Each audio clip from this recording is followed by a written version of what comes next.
अस्सलाम वालेकुम, कैसे हैं आप सब। उम्मीद करती हूँ आप सब खैरियत से होंगे। आज मैं आपके साथ रेसिपी शेयर कर रही हूँ, दाल माश की रेसिपी। ये बहुत मज़ेदार बनती है और खाएंगे तो उंगलियां ही चाटते रह जाएंगे, इतनी मज़ेदार बनते हैं। इस दाल को बनाने के लिए टाइम भी नहीं लगता, आप मिनटों में काम ख़त्म कर देंगे दाल बना के, तो बहुत ही जल्दी बन जाती है। चलें इसे बनाते हैं। इसे बनाने के लिए 1 कप हमने माश की दाल ले लिया है। इसको अब नीम गर्म पानी में इसको भिगो के रख देंगे ताकि हम मसाला बनाए तब तक ये भीग जाए अच्छी तरह से।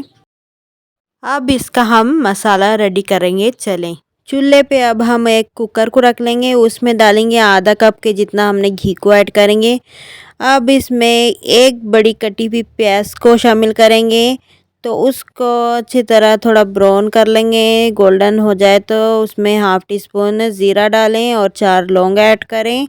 1 टीस्पून की जितना अदरक लहसुन का पेस्ट ऐड कर देंगे, या कुटा हुआ जो भी हो उसमें डालें। अच्छी तरह वो थोड़ा फ्राई करें। उसके बाद 2 टमाटर को ऐड कर देंगे। 2 टमाटर ऐड करके अच्छी भुनाई करेंगे।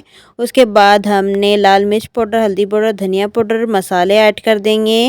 हाफ़ टी स्पून हल्दी पाउडर, 1 टीस्पून लाल मिर्च पाउडर, 1 टेबल स्पून धनिया पाउडर और नमक हस्बे ज़रूरत ऐड करेंगे। अब ये अच्छी तरह भुनाई करके दाल को धो के इसमें ऐड कर देंगे। अच्छी तरह मिक्स करके अच्छी तरह इसको भुनाई कर लेंगे थोड़ी देर। उसके बाद अब इसमें हम 1 कप के जितना हम पानी ऐड कर देंगे ताकि एक खड़ी खड़ी दाल बने। तो ज़्यादा पानी नहीं डालना चाहिए इसमें, ज़्यादा पानी डालोगे तो ये पतली हो जाएगी, इसलिए इसको 1 कप ही काफ़ी है। अब ढक के इसे 3 सीटी आने तक इसको पका लें। उसके बाद इसको ओपन करें ठंडा करके और कुकर को। देखिए ये माशाल्लाह से गल चुकी है। आप टाइम नोट करना चाहते हो 3 मिनट रखें, तो उसके बाद इसको बंद कर देते हैं कुकर।